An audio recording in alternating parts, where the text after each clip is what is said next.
Cette semaine, j'ai rencontré Philippe Geluck à la galerie Palade. On a évoqué son envie d'être le maître du monde et de son amour de l'art et des artistes qu'il égratigne à coups de griffes, évidemment. On dit Philippe Geluck ou Philippe Geluck? Il y a un grand débat, c'est une question qui fait long feu. On dit Geluck en Belgique parce que c'est un nom flamand. Voilà, le GE se prononce Ge, là, ça veut dire bonheur. On se rencontre ici à la galerie Palade. Vous êtes à Lyon pour quelques jours, à la fois pour faire la promotion de la Bible selon le chat, dont on reparlera tout à l'heure, et puis pour vernir une exposition. On connaît moins cette dimension de Philippe Geluck, même si vous avez commencé votre carrière comme vraiment artiste plasticien. J'ai dessiné depuis très longtemps. Je crois que ma première exposition sur des cimaises, c'était en 72, j'avais 18 ans. J'avais publié déjà mon premier dessin 2 ans auparavant, donc j'ai commencé très tôt, puis ensuite j'ai fait du théâtre, de la télé, de la radio, etc. Mais je n'ai jamais quitté l'atelier, j'ai jamais quitté les pinceaux. J'ai fait mes premières très grandes toiles en grand format avec le chat en 90 et je n'ai jamais cessé d'exposer dans des galeries. Alors c'est sûr que c'est le travail publié, visible, le plus vu, évidemment le plus diffusé, puisque lorsqu'on est imprimé dans des journaux ou qu'on a la chance de publier des best-sellers, on est lu par des centaines de milliers ou des millions de personnes. Dans les galeries, c'est plus confidentiel. Le travail que je fais sur toile n'est pas le même, mais je ne parle pas que du format, que celui que je fais sur papier. Faire un dessin de presse n'est pas la même démarche que faire un tableau.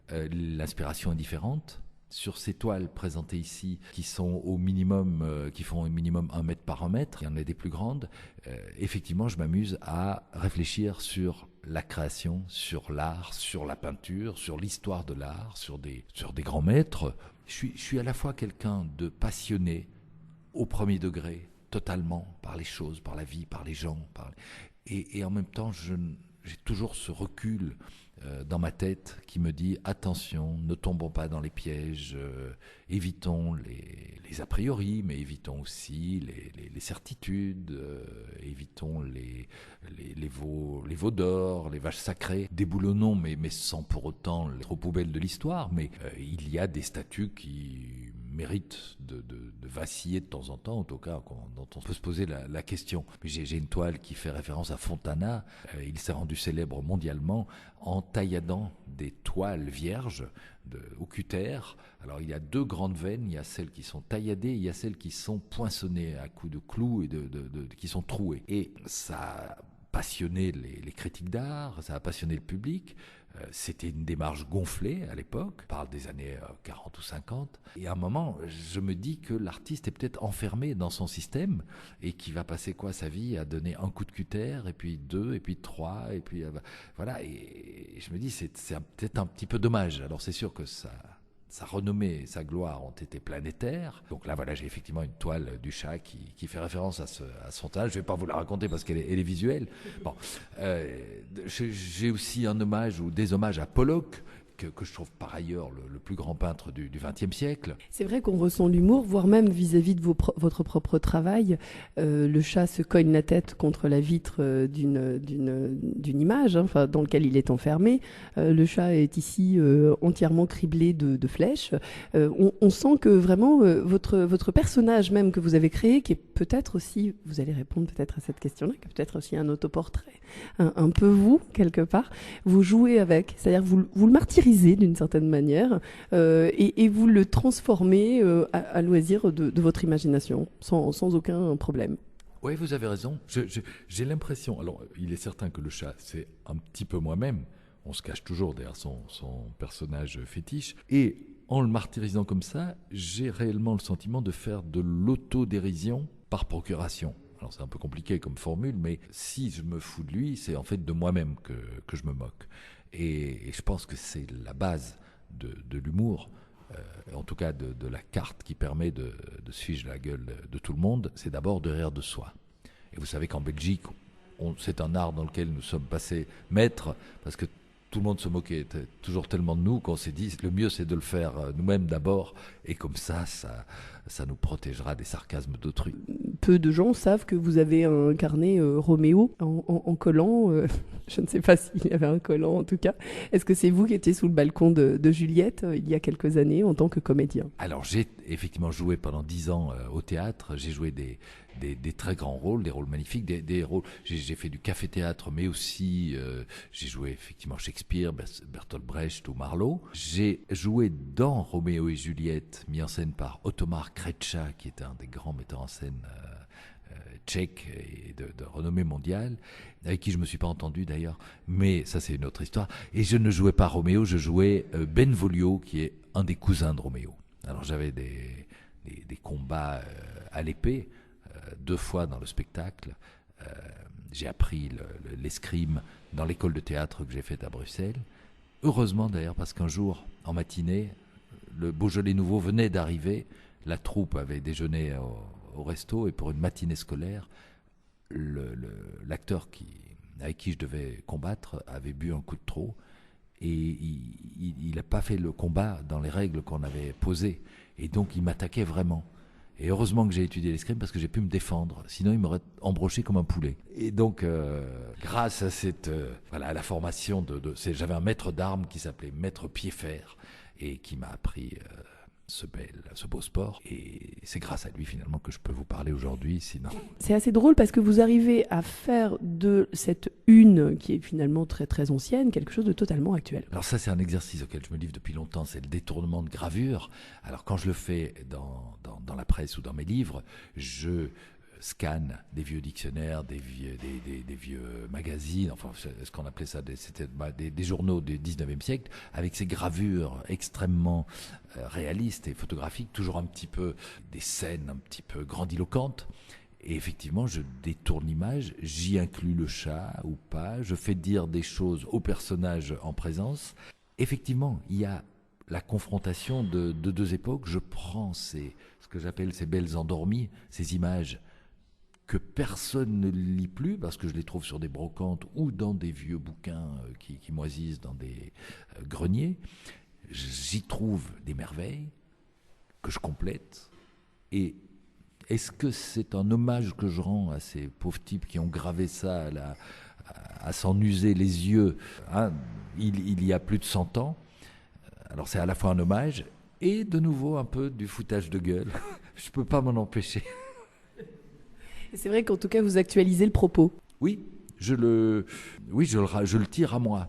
C'est-à-dire que je sais même plus de quoi ça parle. Ça parle effectivement d'une actualité de l'époque, et je trouve une façon de le ramener dans la nôtre, et donc peut-être de le rendre intemporel.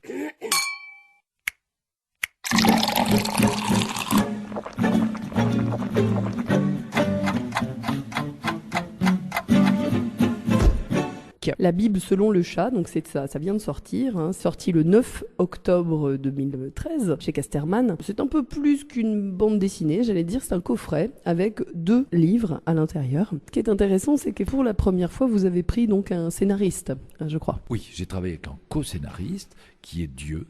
Donc vous connaissez, hein, enfin on le connaît de nom, c'est quelqu'un de très célèbre. Est-ce que vous avez envie peut-être potentiellement de faire une série? La Bible, la Torah, le Coran, quelque chose qui pourrait s'inscrire dans quelque chose de plus vaste? Non, j'en ai parlé avec lui, donc quand il est venu me voir l'année dernière en me disant qu'il souhaitait remettre au goût du jour son livre qui commençait à faire un petit peu date, qui commençait à prendre un petit peu la poussière. Alors, il porte effectivement 3 noms, mais c'est une seule personne. Hein. Très sympathique, un peu. Il devient âgé, il est encore bien. Et il m'a dit, non, mon petit Philippe, parce qu'il m'appelle son petit Philippe, il m'a dit, moi je veux faire le livre des livres. C'est-à-dire que j'en ai un petit peu ras-le-bol que l'on s'entretue en mon nom.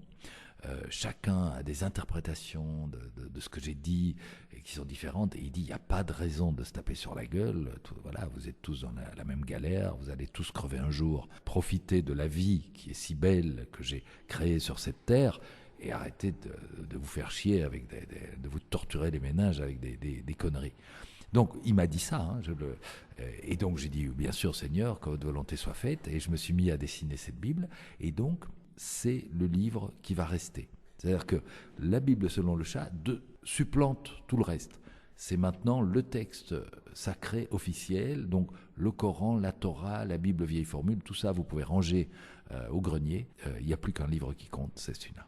Moi, j'ai envie de dire que oui, vous êtes totalement dans l'actualité, surtout que vous vous inscrivez aussi dans le multimédia. Le pape lui-même, bien sûr, a fait la promotion de ce livre. Sur votre site internet, on peut trouver des promotions, enfin des clips promotionnels, vraiment à grand spectacle, on peut dire. Nous avons tourné 4 bandes annonces. L'un d'eux met en scène 2 prêtres qui jadis se disputaient pour savoir qui allait lire la Bible. Parce qu'ils sont, voilà, c'est un couple de prêtres. Parce que depuis qu'on est passé au mariage pour tous, je me dis pourquoi ne pas continuer le mariage pour les prêtres et le mariage pour tous pour les prêtres gays aussi. Enfin voilà, c'est la fête.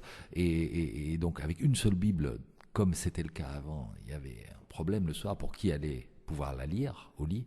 Et depuis, effectivement, l'apparition de ce coffret avec 2 Bibles et 2e livre, l'harmonie est revenue dans les couples. Donc c'est vraiment la Bible pour tous. Et puis il y a aussi, effectivement, le nouveau pape qui apparaît au balcon de Saint-Pierre et qui recommande à ses fidèles de lire cette édition et qui demande aussi pardon à tous pour les conneries que l'Église a racontées depuis si longtemps. Donc il y a un vrai pas en avant qui est fait dans le monde de la spiritualité et je ne suis pas peu fier d'y être pour quelque chose. Eh bien, chers amis, nous nous retrouvons en direct de la place Saint-Pierre avec mon ami Marc. Mais regardez, ça a l'air de bouger. Mais enfin, si je ne me trompe pas, on dirait le cardinal Mercier en personne qui s'avance sur le balcon. Oui, c'est lui. Habemus Papa. Habemus Papam, ce qui veut dire que nous avons un nouveau pape. Oui, et que nous allons bientôt découvrir son visage. Et voici maintenant le nouveau souverain pontife qui s'avance et salue la foule des fidèles rassemblés devant la basilique Saint-Pierre. Mes bien chers frères, mes bien chères sœurs, je voudrais d'abord demander pardon au nom de l'Église pour toutes les conneries que nous vous avons racontées depuis des millénaires. Mais ça va changer, je vous le promets, car voici venu le livre des livres, la Bible selon le chat, qui remplace et annule tout ce qui a été écrit précédemment.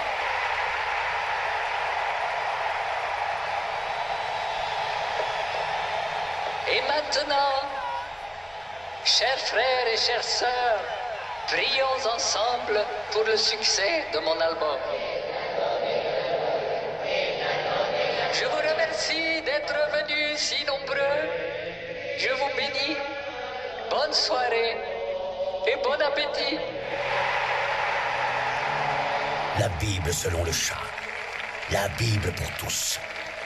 Un album signé par Dieu et Philippe Geluck lui-même. Aucun tabou chez Philippe Geluck? Non, alors chez moi, il y a des tabous, je veux dire, dans ma tête. Il y a des choses qui ne me font pas rire, il y a des choses qui me font simplement pleurer, qui me font grincer, qui me font enrager, mais ça ne m'empêche pas de réagir de façon humoristique à tous les sujets. C'est-à-dire que j'essaye de trouver l'angle qui va me permettre de plaisanter, d'être insolent sur absolument tous les sujets. Parce que pourquoi y aurait-il une limite? Pourquoi est-ce que justement le sacré, puisqu'on parlait de religion, pourquoi est-ce que le sacré devrait être sacré pour tout le monde? Non, il est sacré pour ceux qui veulent qu'il soit sacré, et les autres peuvent en rire, il n'y a pas de souci. Et même ceux qui pensent que... J'ai eu à la lecture de la Bible des réactions de prêtres ou de bonnes sœurs qui étaient hilares et qui me disaient on a ri, on adore ça, bravo, continuez. Donc, je n'ai pas l'impression de pratiquer un humour qui soit insultant, qui soit blessant pour les autres.